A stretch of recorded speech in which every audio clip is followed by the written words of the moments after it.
जय प्रभु जगन्नाथ। आज गुरु पूर्णिमा पालन अवसर में मोर कविताटी। आज अटे गुरु पूर्णिमा पड़ी अच्छी चहल, पालन हेउची जगते लगी अच्छी गहल। गुरु ब्रह्मा गुरु विष्णु जे गुरुटी महेश्वर, गुरु साक्षात परम ब्रह्म तांकु कर जुहार।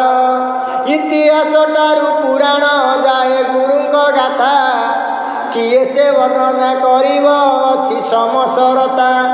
बोऊ आम प्रथम गुरु, बापा आम द्वितीय, तृतीय गुरुटी शिक्षक तांक पादरे लय। गुरुंकर हाथ मतारे जदि आमर अछि, सबु विपद एड़ी जाए केते कहानी अछि। गुरुंकर सेवा करिले कुंती होइले श्रेष्ठ, पांच पुत्र जन्म करिले महाभारत देख।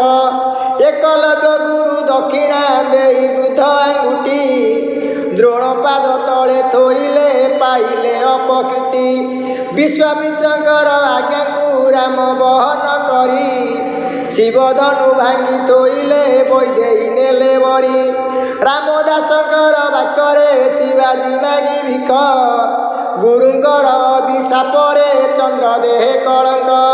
गुरुंकर अभिशापरे कर्ण हेले निधन, गुरुंकु नमणि बनर गुरु कर पूजन।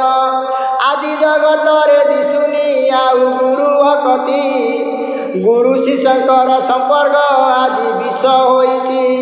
गुरुंकर पाद धूलिटी जदि मथारे अछि, सात सागर कुड़ेइबा सबु जीव विपत्ति। सबुर मूଳରେ ଅଛନ୍ତି आम कला ठाकुर, तांको पाद तले करिबा आस लक्षे जुआर। तांको पाद तले करिबा आस लक्षे जुआर। जय प्रभु जगन्नाथ। समस्त को मोर सारस्वत प्रणाम।